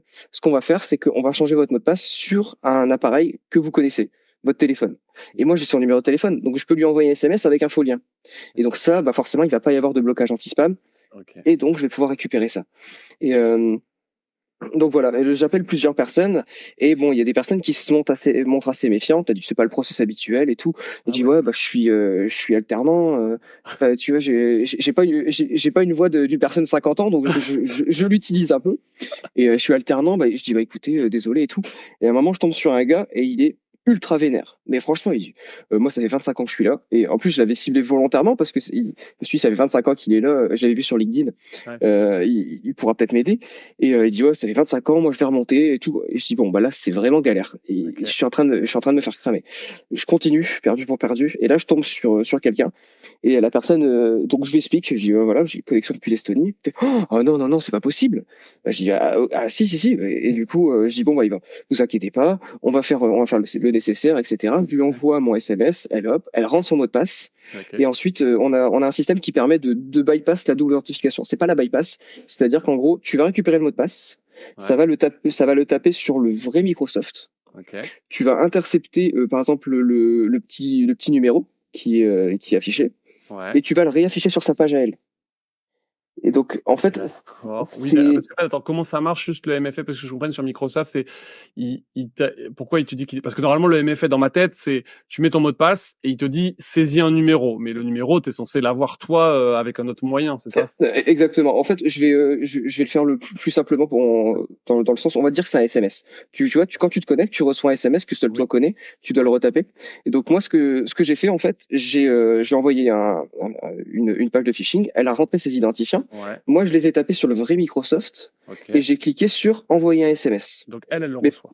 elle le reçoit. Mais par contre, moi, sur mon interface de phishing, Ouais. Une fois qu'elle a envoyé son mot de passe, moi j'affiche veuillez entrer le code que vous avez Ah reçu. oui, d'accord. Tu vois Ok, l'idée. j'ai compris. Ensuite, Ok. elle le reçoit, elle tape et elle est redirigée vers son espace, Ok. pas Ça dit trop. rien, ça. Et moi je reçois ce code-là que je retape. Ok. Très cool. Donc là, du coup, là j'ajoute mon téléphone en double authentification. Donc moi, à partir de là, je peux me connecter. Et donc là, je suis nickel. Donc là, les tests peuvent commencer. J'étais avec un collègue qui est très bon dans la montée en privilège discrète. Ok. Et donc là, moi, je lui file des identifiants. Je lui dis, bon voilà, là, Ouais. ça fait le café, Cadeau. on va pouvoir commencer. Et donc voilà. Et ensuite, bizarrement, en fait, enfin, on a été capté. Le gars qui était un peu vénère, il a remonté le problème. Et Ok. ce qui était marrant, c'est quand on se connectait au VPN, on était sur l'intranet. Et Mhm. sur l'intranet, tu avais une banderole avec écrit attention, le numéro 07, machin et tout. Essaie de récupérer des informations sur vous et Ah votre mot de ouais. passe. Et Ok. là, ils étaient en alerte rouge. Bah ouais, ok. Et donc là, en fait, on s'est dit, bah, on va se faire cramer. Il faut aller très très vite pour valider nos flags et prouver qu'on peut. Et donc heureusement, mon collègue est super fort, donc bah, il est passé administrateur du domaine très rapidement. Et donc là, on a pu prouver nos flags en disant, bah voilà, on a réussi de telle manière. Et 2 jours après, oh non, le lendemain, notre compte s'est fait dégager. Donc Ok. enfin, le mot de passe a été changé et mon numéro de téléphone n'était plus en double authentification. Donc on a été capté. Ok. Donc c'est un bon point pour eux parce qu'ils nous ont vus. Mais le mauvais point, c'est qu'on a été plus rapide quand même. Vous avez quand même Donc, réussi, oui, oui, avant qu'il. Ok. Ouais. et voilà. Mais c'est ce qui, de toute façon, c'est intéressant parce que c'est ce que le client voulait savoir, quoi. Est-ce que la réponse à un incident est plus rapide que des attaquants? Ouais, Et c'est ça. donc Ouais, voilà. faut qu'ils avaient la réponse, ouais. Donc là, ouais, c'est un exemple de mission depuis Ouais. l'extérieur vers administrateur du domaine et ça, Ok. c'est un truc qui nous a Ouais, bien trop fait cool. kiffer, ouais. Et t'as un exemple je sais pas, c'est un petit peu, qu'est-ce qui est le plus difficile en mission? Qu'est-ce qui a le plus de chances de faire rater une de tes missions, en fait? C'est quoi qui demande le plus de préparation? Je sais pas. Hum, Bah, je dirais que aujourd'hui, enfin, les clients qui demandent du Red Team, ça va être des clients qui sont assez matures, qui ont Ok. beaucoup de systèmes de protection. Ce qui pourrait nous faire cramer, c'est vraiment cette montée en privilège de discrète. C'est un peu le cœur du sujet parce que aujourd'hui, on se fait cramer de plus en plus. Ok. Et donc, enfin, moi, je pense pas au Red Team, mais je pense aux tests d'intrusion interne. Ok. En pen test seulement, on se fait souvent cramer. Ah ouais, ok. Le but, c'est pas d'être discret, parce qu'on Ouais. n'a qu'une semaine pour aller pour penser un peu le réseau interne. Donc, il va falloir pousser. Mais souvent, les clients nous crament comme ça. Et donc, aujourd'hui, c'est avec les systèmes de protection qui sont mis en place, ça devient difficile d'être discret. C'est pas Ouais, impossible, d'accord. mais ça Ok. devient difficile. C'est Mais un du petit coup, peu ça. ce que tu dis, pour toi, c'est plus difficile, la partie technique que la partie physique, en fait. Ouais, moi c'est ce que je dirais. Au final, l'humain reste de l'humain. Ouais. Il y a pas de patch pour ça. Ouais, c'est ça. Du coup, si je dois appeler quelqu'un ou si je dois rentrer physiquement, ça me fait pas trop peur. Je pense que je peux trouver toujours un petit truc. Par Ok. contre, sur place, quand tu connais pas leur infra, t'es à l'aveugle, Ouais, et ok. donc là c'est là où tu peux te casser les dents. Ok. Donc, il y a plus de progrès sur la partie technique que sur la formation des humains à ce genre de truc. Ouais, à mon sens c'est ça. Et alors, maintenant, un truc que j'aimerais bien savoir, du coup, on a balayé pas mal de trucs, mais comment, parce que ce métier, je le trouve hyper intéressant. Je pense que tu dois quand même bien te marrer. Ça doit être hyper cool au Mm. quotidien. Mais j'ai l'impression que c'est un métier qui est beaucoup plus développé, notamment aux États-Unis qu'en Europe, qu'en France en tout cas. J'ai l'impression que c'est en train de se développer de plus en plus. Je sais pas trop pourquoi d'ailleurs, mais tant mieux. Je trouve ça cool. Mais comment toi, t'en es arrivé là en fait? Qu'est-ce que t'as fait comme formation? C'est quoi les compétences un peu clés qui t'ont amené à faire ce job? Ouais, du coup, dans un premier temps, tu as raison, hein, c'est beaucoup plus développé aux Ouais. États-Unis, ils en font depuis très longtemps. Ça se développe en Europe, si tu veux, on pourra discuter pourquoi, parce il y a une raison. Vas-y, dis-moi, Euh, ouais.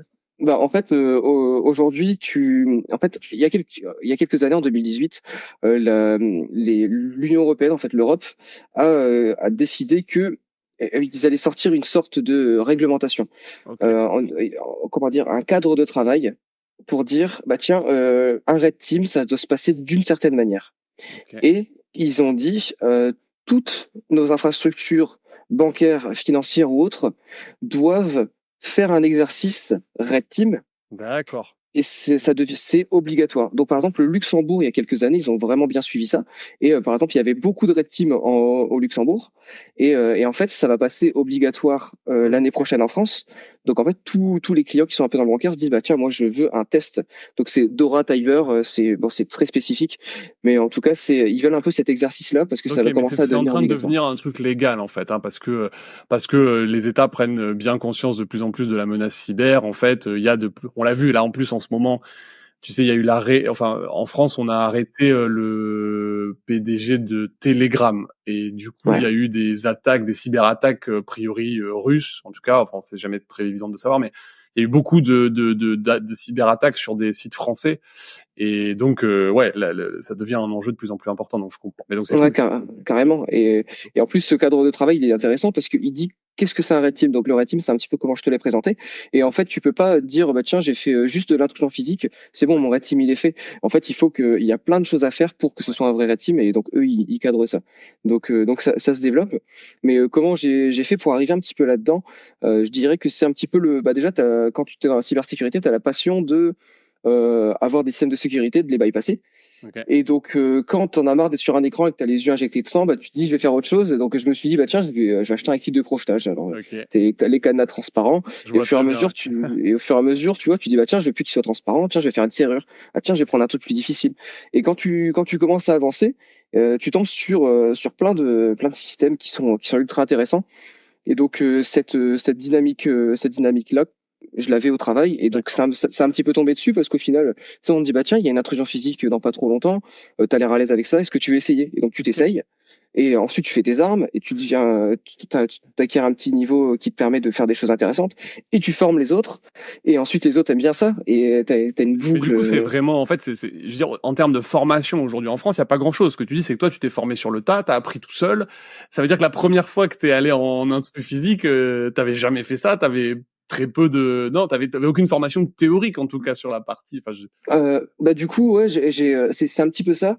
C'était de l'intrusion physique vraiment comme je le sentais. ouais, Après ouais, j'avais aussi des collègues qui en avaient déjà fait, mais d'accord. eux aussi avaient touché. Mais ça m'est déjà arrivé de tomber sur de l'intrusion physique où vraiment je suis un peu livré à moi-même. Et donc en fait c'est un truc qui s'apprend sur le tas. T'as pas forcément de formation, c'est Ouais, presque un petit peu des appétences. Mais après pour tout ce qui est ouverture fine ou autre, il y a des formations. ouais, Et il y a une en France, je crois que c'est ouverture fine OFC qui fait ça. ok. Et bon, ils expliquent un petit peu, c'est adressé aux serruriers dépanneurs, mais en tout cas, ça peut servir.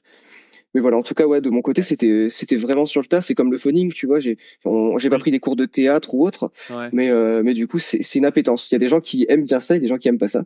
Et tu te Et formes voilà. sur l'exploitation parce que tu vois, en vrai, donc on parlait social engineering. Je sais pas, est-ce que tu es d'accord qu'on peut aussi appeler ça de la manipulation, en fait, le social engineering, tu vois, C'en est, ouais, ouais, complètement. ça en est. Et c'est aussi des pratiques qui sont utilisées par du marketing, des commerciaux, en fait, qui sont depuis longtemps, tu vois, pour vendre des choses. Est-ce que tu te formes là-dessus aussi ou t'apprends pareil sur le tas? Est-ce qu'il y a des choses à lire? J'en sais rien. Ouais, j'ai lu un livre hyper intéressant. Alors c'est je crois que c'est Petit manifeste de manipulation à l'usage d'honnêtes gens. Je vois ça. Et ben voilà, il est Très bien. hyper connu. Je crois que c'est un sociologue qui s'appelle Joule. Ok. Et en fait, c'est français. Et en gros, il explique Jules, pas c'est un mal rappeur, de hein, c'est pas. écrit par Joule direct.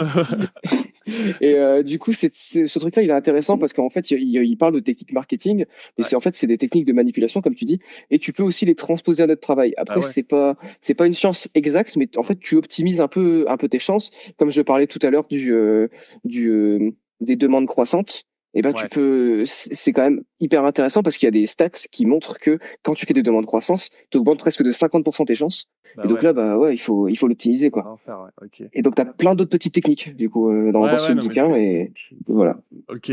Et oui, ce que je voulais dire, oui, comment tu gères, parce que ce truc en fait de tout le monde n'est pas fait pour faire ça. C'est-à-dire que la manipulation que tu fais au téléphone, c'est pas un truc facile. C'est-à-dire que toi, t'as un métier derrière, t'as un objectif qui est renforcer la sécurité. Mais des fois, t'es quand même face à des gens, bah, tu les mets un peu dans la panade parce que tu leur as menti, tu les as manipulés et puis ils se sentent responsables, tu vois, de la Ouais. sécurité à la fin. Comment tu gères ce truc où en fait, toi, ton objectif, c'est d'arriver à tes fins. Donc, être exécrable avec quelqu'un, ça fait partie du taf, quoi, potentiellement. Ouais, ça en fait complètement partie. Bah, j'ai une anecdote là-dessus. Ouais. C'est il y a pas si longtemps que ça. En gros, on voulait. C'était pas du Red Team, c'était juste une mission de phoning, mais on voulait prouver qu'on pouvait changer le mot de passe de n'importe qui. Ok. De n'importe qui dans l'entreprise. Donc en fait, ils avaient un support avec un numéro de téléphone. On nous a donné le numéro de téléphone.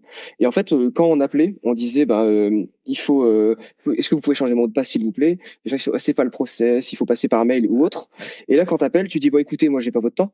J'ai une réunion avec, tu dis avec le codir ou un truc comme ça. Ouais. Dans 2 minutes, mon PC marche pas. Comment est-ce que je fais? C'est de votre faute. Vous allez venir le faire pour moi. Et là, t'es vraiment exécrable. C'est horrible. En Ok. fait, tu te sens vraiment comme le pire des êtres humains pendant quelque temps, mais en fait, tu arrives à tes fins comme ça. Ouais. Donc, comment tu arrives à gérer ça? Tout le monde ne peut pas le gérer. J'ai Ouais. des collègues qui disent ça, c'est pas pour moi. Ok. Ensuite, comment tu gères ça après? Déjà, dans le rapport, tu dis que tu utilises ces techniques-là, que c'est dur pour les personnes, et donc ça sert à rien de faire de la répression en interne. Ouais. Il faut les former, mais ça sert à rien de faire de la répression. Et aussi, on propose d'aller discuter avec les personnes après.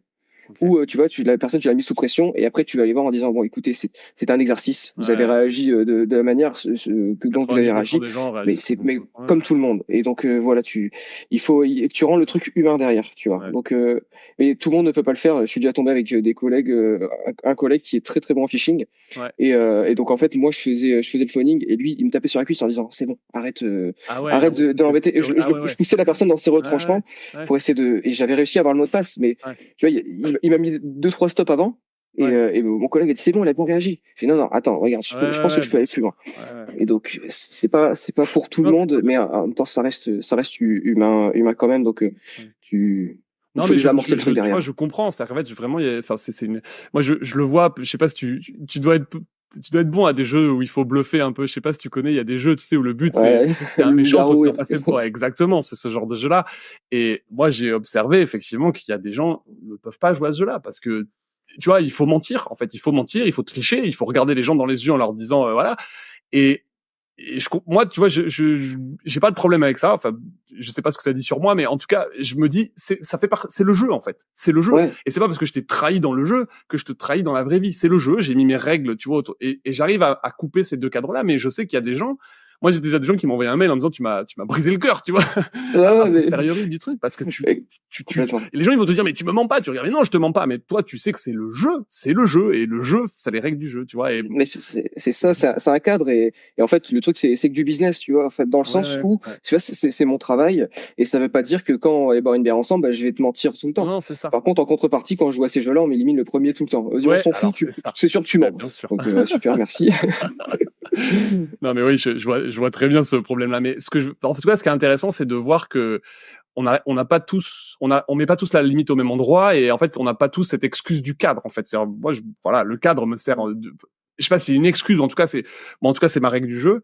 Et il y a des gens qui n'acceptent pas qu'il y ait des règles du jeu différentes dans certaines situations. Et je sais pas qui a eu tort ou raison. Et je sais pas si c'est le sujet d'ailleurs, mais en tout cas, Ouais, j'observe ouais. une fois que tout le monde n'est pas capable de faire ce truc-là. Complètement, ouais, c'est propre à ta personne, propre à ton éthique, Ouais. et voilà. En tout cas, légalement, ce qu'on le fait, on a le droit de le faire, donc Ouais. moi, c'est comme ça que je me rassure. Mais, Non, mais tu vois, ce qui est intéressant, tu parles de l'éthique. Je sais pas ce que ça dit sur ton éthique, en fait. Je sais pas. Tu vois, parce qu'on peut ouais. très bien dire, ah ouais, les gens qui sont capables de faire ça, en fait, ça veut dire qu'ils sont capables de mentir quand ça les arrange, tu vois, de faire leurs propres règles. Je sais pas. Je sais pas ce que ça dit. Est-ce que ça dit pas aussi qu'en fait, tu vois, il y a un cadre, tu suis ces règles du cadre, et quand tu sors du cadre, t'as une éthique qui fait que tu n'utiliseras jamais ces capacités-là à des fins négatives, tu vois, parce que là, t'as un objectif. À nouveau, ton objectif, c'est renforcer la sécurité. Donc, en fait, c'est pour le bien futur de cette boîte-là. Donc, je sais Ouais. pas ce que ça dit sur les gens qui sont capables versus pas capables, mais Moi, je te rejoins complètement, tu vois, parce que il faut voir ça comme étant une compétence, comme la possibilité de pirater n'importe quel site web, tu vois. En ouais, fait, ça veut pas dire que en rentrant à la maison, tu dis tiens, bah vas-y, le petit boulanger du coin, je vais défoncer ouais, son bah site oui, web, tu vois. C'est une compétence que tu as au travail, tu l'utilises pour le travail, et à la ouais, maison, tu l'oublies, quoi. C'est bien, tu peux manipuler par téléphone, tu vas pas manipuler tes amis, tu vois. C'est une ouais, compétence de ouais. travail, ça reste au travail. D'accord, ok. Bah après, ça fait peur que tu l'aies. C'est ça, en fait. Ouais, Les gens savent que ouais, tu c'est ça. l'as, et ben, ils se méfient, comme tu dis, ils t'éliminent au loup-garou. Mais dans la vraie vie aussi, ça leur met potentiellement des doutes sur des fois. C'est-à-dire qu'en fait, il faut très bien connaître quelqu'un pour lui dire, tu vois, quand t'as des amis proches, il faut qu'ils soient très proches avec toi pour me dire, cette personne-là, je sais qu'elle est capable de faire ça, mais elle va pas me le faire parce que je la connais super. Tu vois, Ouais, ouais, exactement. Il y a un jeu de confiance, ouais, ouais, complètement. c'est clair. Et je voulais te demander aussi, parce qu'on a parlé un petit peu de, donc, j'ai parlé de se casser la cheville, de se mettre en danger, mais des fois, le danger, donc il y a les risques que tu prends, mais tu peux aussi être. Est-ce que tu as déjà été en danger dans ces missions-là? Genre, t'as un gars de la sécurité un peu zélé, tu vois, et en fait, il y a potentiellement, tu vois, on sait qu'il y a des, je dis n'importe quoi, mais il y a des bavures policières, il y a des gens qui, voilà, qu'on contrôle pas. Est-ce que ça t'est déjà arrivé de te retrouver dans une situation qui est risquée en réalité? Ouais, j'ai 2 anecdotes là-dessus si tu veux. Ouais. En fait, c'est la première, c'est celle qui rejoint un petit peu l'usine dont on parlait. Ok. En fait, c'était aussi une industrie, hein. C'est une autre mission. On était juste rentré la veille. Je refais pas c'est à peu près le même scénario. Ok. Et en fait, le lendemain, on arrivait pour un vrai test d'intrusion. Donc en fait, on avait juste une intrusion physique, un test normal, et la personne devait être au courant que de notre arrivée le mardi. Sauf que elle a été mise au courant le lundi soir qu'on était rentré. Et le lendemain, ils l'avaient genre trop mal pris.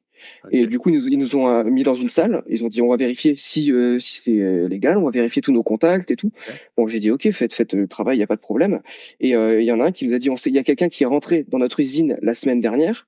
Ouais. Et on l'a vraiment dégagé. Ouais.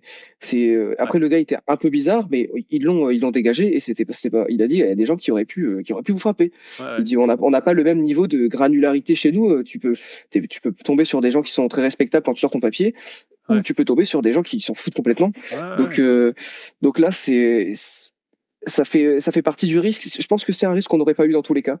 Ok. Tu vois, on est un peu habitué à désamorcer le risque Ouais. de manière générale.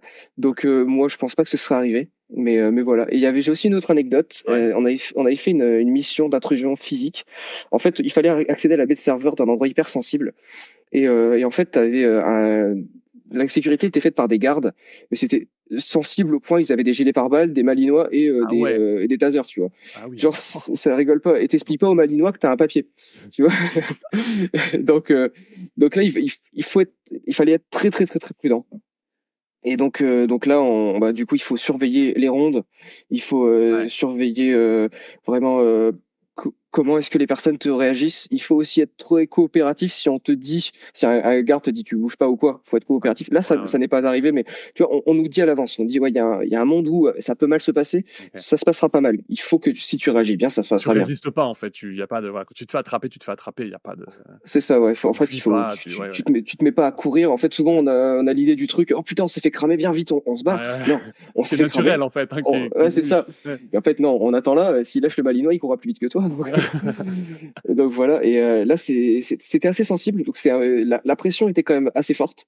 Ok. Mais voilà, Faut on que t'aies avait réussi. une bonne gestion du stress quand même, hein, parce que Ouais, ouais, ouais. ça peut te Mon faire. collègue avait une montre connectée et il avait fait des pointes à 140 Ah ouais. BPM. Ouais, Ok. c'était fort.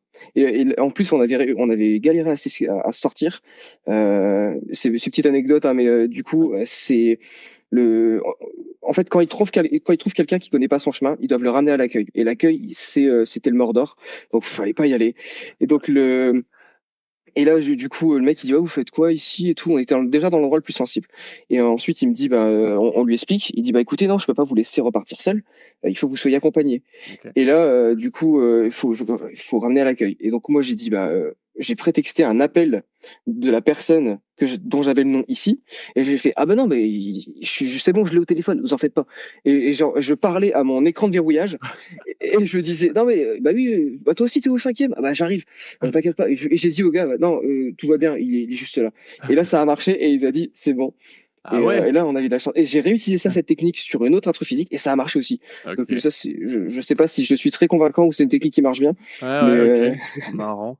Et du coup, on parlait du stress et tout. Tu aimes ce moment où la tension monte? Enfin, je veux dire, est-ce que t'as je sais pas, c'est une addiction, mais je sais pas si t'as vu le film Des mineurs. Tu vois ce film-là ou pas? Non, Non. c'est un film où en fait, donc t'as un gars qui est démineur et en fait la conclusion c'est qu'à la fin il aime ce métier-là aussi parce qu'il est addict à ces situations de tension, de stress. Est-ce que t'as ce truc-là, tu penses, ou pas du tout? C'est des moments que t'aimes pas trop.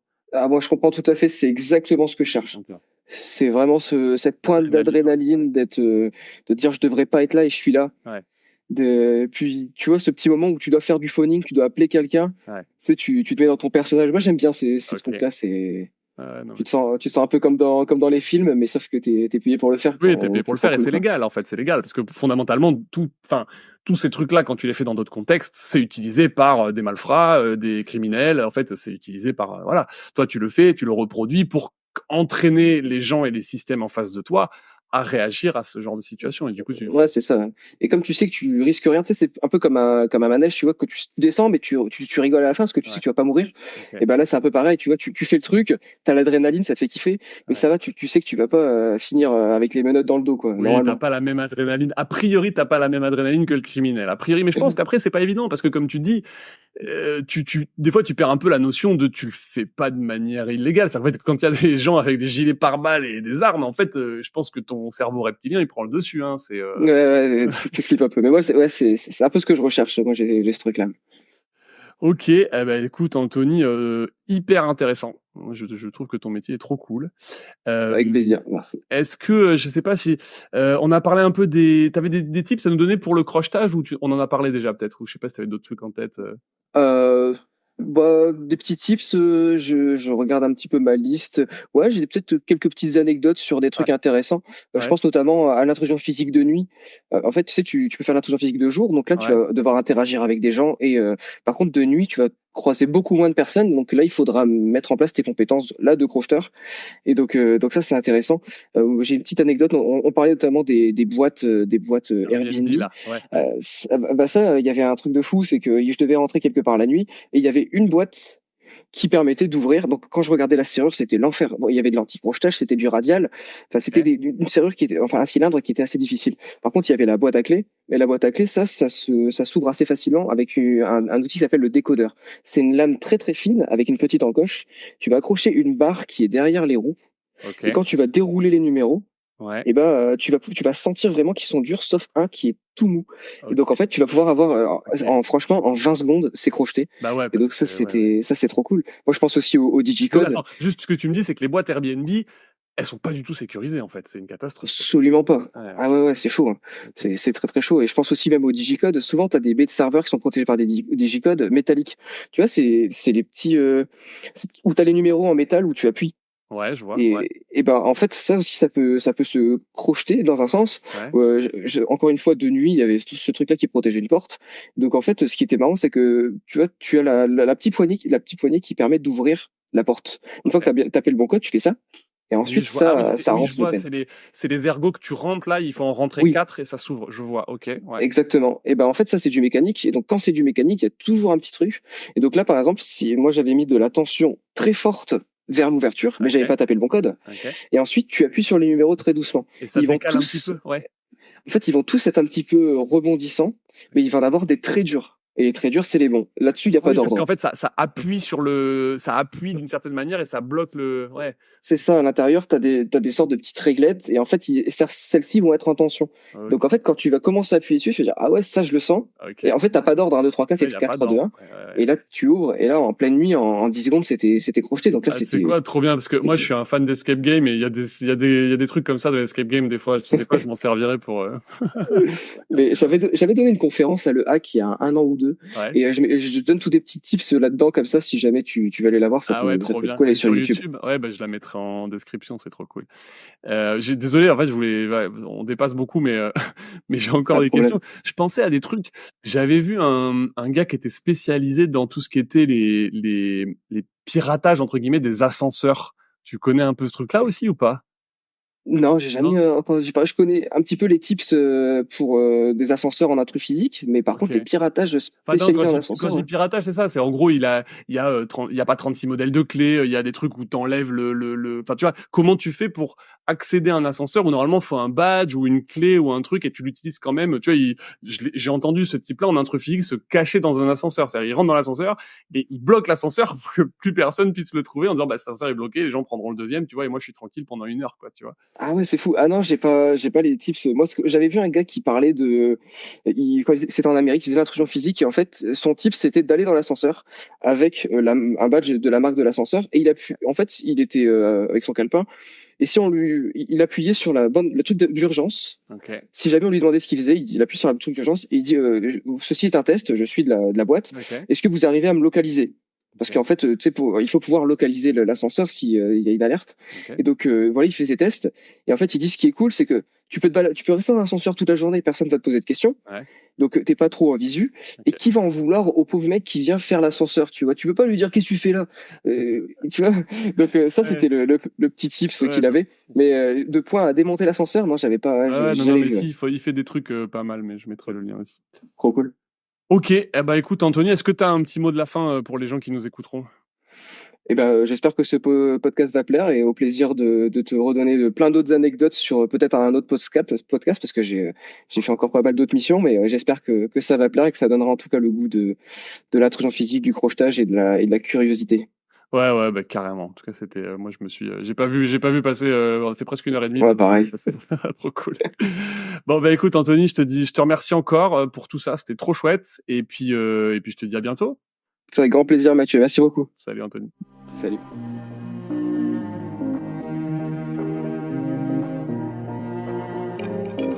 Ça y est, c'est terminé. La tronche de tech du jour nous a livré tous ses secrets. Ou presque.